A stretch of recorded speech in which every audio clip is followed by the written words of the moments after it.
A lot there. Let's talk about it. Paul Rieckhoff's with us here in New York, of course, the host of the Independent Americans podcast, co-founder of American Veterans for Ukraine. So is Tiffany Smiley, former Republican Senate candidate from Washington State, founder of Endeavor PAC. Welcome to you both. As I said, a lot kind of we can go through. I'm going to go in order, and then we'll go big picture at the end, okay? Just like an agenda. It's like class. Venezuela, let's start there. Here's Marco Rubio today on the Venezuelan oil, audit of Venezuelan oil. So let's talk about the oil. This is from the hearing. On the sanctioned oil, the oil that requires U.S. permission to move, that oil, the proceeds of that oil, which, by the way, is being sold at market price, not at the discount Venezuela was being forced to sell, is being deposited into an account that ultimately will become a U.S. Treasury blocked account here in the United States. So and that's how we intend to handle those funds in the short term. There's an actual audit process that's been set up? Who is It will be set up. It will be set up, but there's a process, he says. All right, Venezuelan oil, your thoughts on how this is all being handled? Yeah, well, Trump administration knew what they were doing when they came in the middle of the night and got Maduro. The bottom line is that Venezuela was shipping drugs into our country. They were an adversary, and now we have an ally, and an ally in Venezuela is good for the U.S. It's good on a lot of fronts, economy, energy. It's also good for the Venezuelan people to thrive and prosper. So they obviously know what they're doing. They had the game plan ahead of time, and now they are taking the appropriate steps and briefing Congress. We say you have an ally, Paul. Do we trust that ally, and do we trust Delcy, who's the leader now in Venezuela? No, what we have in Venezuela is an unstable mess, and you can hear Rubio trying to explain this plan that they still haven't fully solidified, which also undercuts like basic American values. We've talked about this. We don't generally go in and take people's stuff. The idea that we're putting it into an account run by the American people is counter to our values. It's not what our American military does. We're not mercenaries, and I will always underscore, none of this was approved by Congress. Most of it is not supported by the American people, and I don't think it's making us Did you safer. support the ouster? Tiffany, excuse me, as we continue to move assets away from places like Iran toward Venezuela and overextend ourselves. I think that's going to be the theme of this segment. We are all over the place, and there are a lot of fires. I was going to ask a follow-up, but Tiffany has one, so go ahead. No, what were you going to say? No, I was just going to say, you know, Trump had to be efficient and effective and move swiftly. He is briefing Congress appropriately. It's in his jurisdiction as president to make those choices for the American people. And we didn't lose one U.S. service member. And we all know Congress. What are they good at? They're good at leaking, which would have been an absolute disaster. So you know what else Congress is? It's mandated by the Constitution to approve acts of war. So if we're going to just start circumventing Congress because we're worried about leaking, excuse me, please, you spoke, and now it's my turn. Where many are killed and injured. Okay.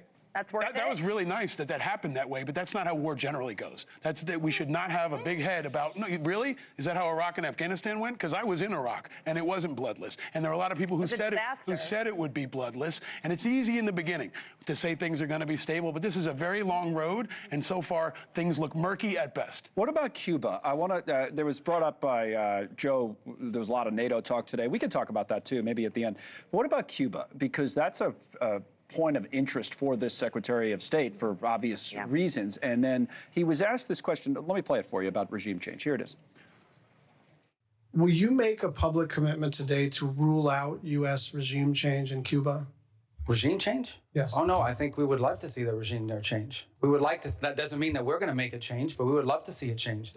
Let me show you something on the tablet. We'll put this up on the screen just so we can see the number.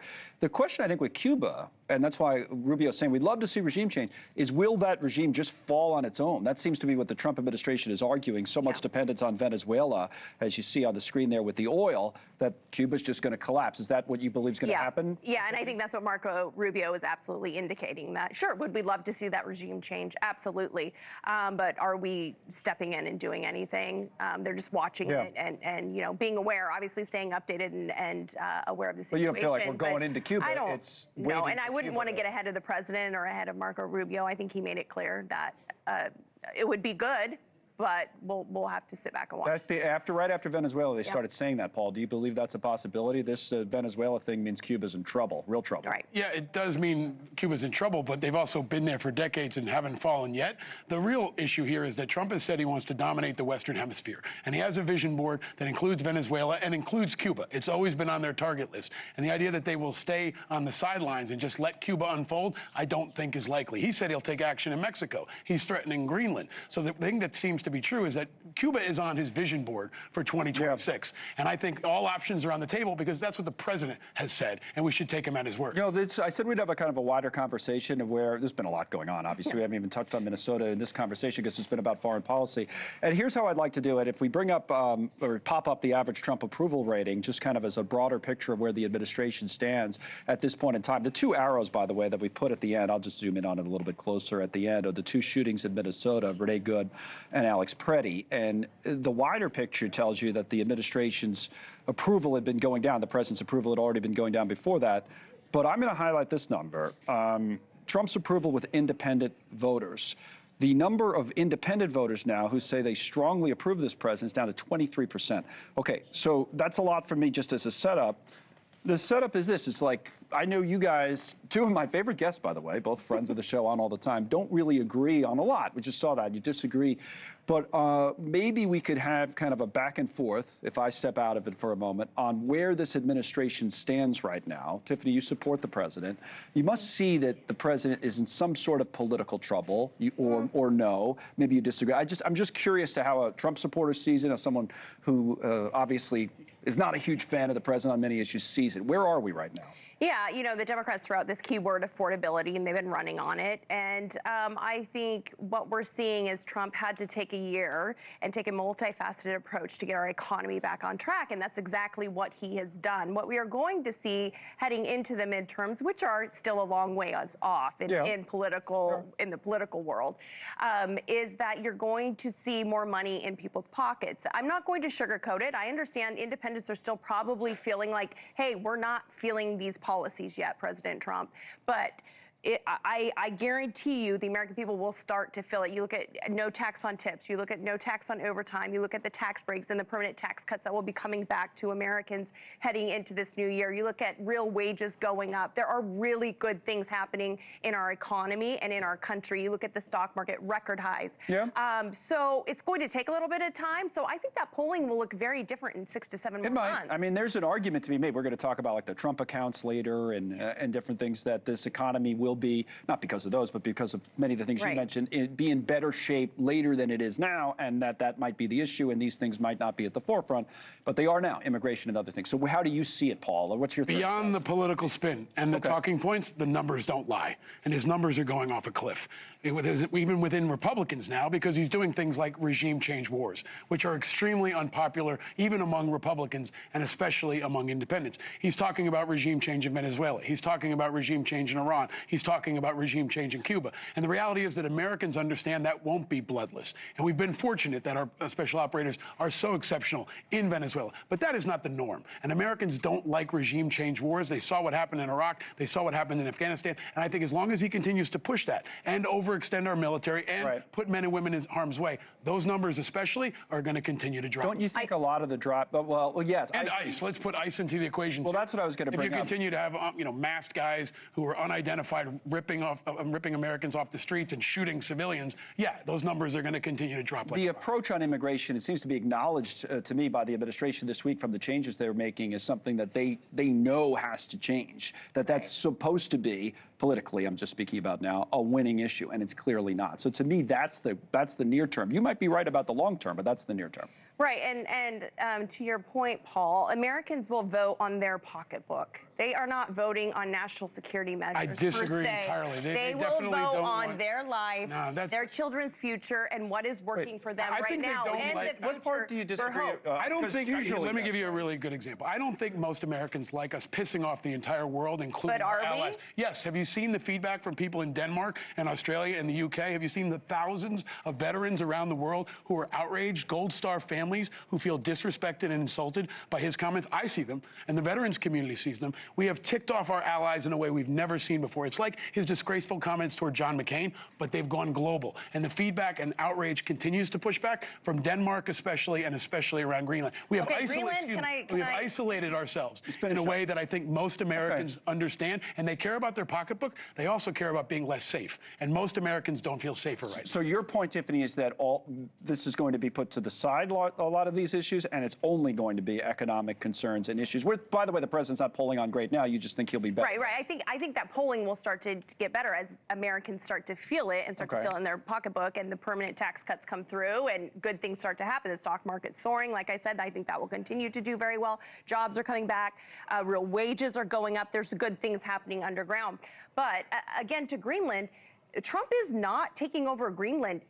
For hundreds of years, it's had national security implications. He literally said we're going to take over. It's had national security implications for our country. It's actually a good move when I think of my 3 sons and raising them into the future, that we have a president who actually has foresight and a vision for a longer term. You think this has been good for American national security? Well, certainly. You think this Greenland escapade has been good for our national security? You are very much in the minority. If you think that this has been good for America, you've been finishing your thought for the entire segment. You look at Putin, who was emboldened under Biden to go into Ukraine. And he's not focused on Putin. You look at the failed disaster in Afghanistan. It was a colossal failure on so many fronts. We are the laughing stock in the whole world. We are finally, again now a laughing stock because of this Greenland episode. On a hill that's actually making moves to protect. You got to remember, Venezuela was shipping drugs into our country, into our streets, killing our sons and daughters. I know, that's the talking point in the propaganda. That is not a fact. It was also a regime change, right? And Maduro's a bad guy. There's a lot of reasons why we supposedly took out Maduro. And our military is amazing and effective and efficient.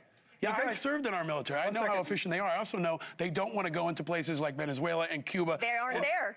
They literally are in Venezuela. What I'm curious about, by the way, this is my little experiment, so apologies to the audience if they don't like. But my experiment was like, hey, listen, both of you guys are friends of us, maybe not of each other. That's fine. No, I'm of the show, not right? personally. And I said, this is how we kind of do things. It's not we like to have different voices. It's important. And we don't like to, we're not trying to be necessarily right in the middle on everything. We're open to people on the right or people on the left, and we want to hear them, and we're fine with their disagreements. One of the things that stands out to me, however, about this is that, and maybe it's just both of your backgrounds, we've talked a lot about foreign policy when I left everything open to discussion. I thought you would have talked more about immigration, domestic policy.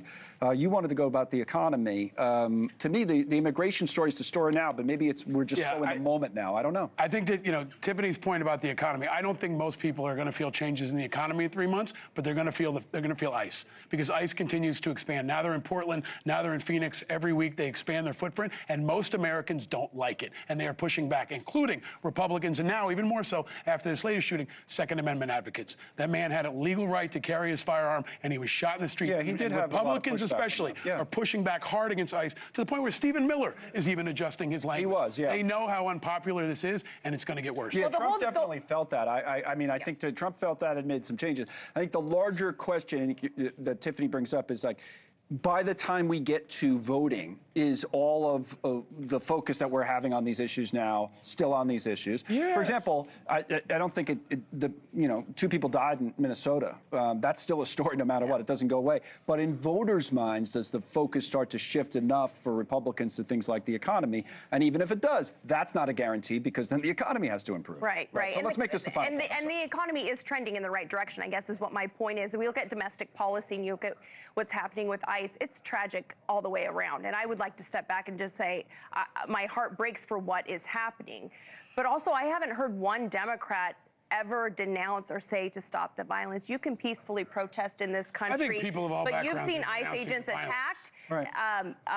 lethality with cars and other weapons. We've seen that going up, and I haven't heard one Democrat denounce it. The Democrats are going to try to thrive on chaos heading into the midterms, and anytime there's chaos, they think it's a good day for them. They're willing to take advantage of the American people's pain for their own power and advantage. I'm not going to defend giving them a lot right now to do. But I think the president, with Tom Homan coming in, he knows exactly. Tom Homan knows exactly what he is doing. I think he's an incredible asset for our country. He knows what he's doing, all right. And he's getting bad actors out of our country. So Alex Preddy was a bad actor? I said that is tragic. VA nurse? I'm talking about what the ICE agents are doing. I am not saying that. Here's the bottom line. I did not say that, by the way. I'm not going to defend Democrats, but I'll tell you this. Independents are going to determine the midterms. And if you stay on that path, independents are going to be in for a reckoning that's going to really send a message. I think he knows that. And that the economy's good. It's not about Democrats and Republicans. It's most of all about independents, and that's where the numbers are falling. Yeah. Well, he's just trying to promote his podcast because it's called The Independent Americans. You know, It's also 45% of the country now. And on Trump a note that accounts. we could all have a discussion. This whole idea that we all get along is irrelevant. We don't have to. We don't have to get along, but we can talk. Yes. And I think a lot. You know, Yes. there were a lot of points brought up. I know it's like an emotional time, so I thought it was worthwhile since you were both coming in Always. today. You're Yeah. both terrific. Thank by you. the way. Thank you. Really, Thank you. Yes. Always. I really believe that. So there you go. Thank you, Paul. Thank you, my friend. Thank you. Okay. What are we doing? 18 past the hour. Independent Americans with Paul Rieckhoff. Check out that podcast. Unless you're a Tiffany Smiley fan. But there you go. So he's Follow doing me it on every- social media. He's doing it every day. We do follow you on social media.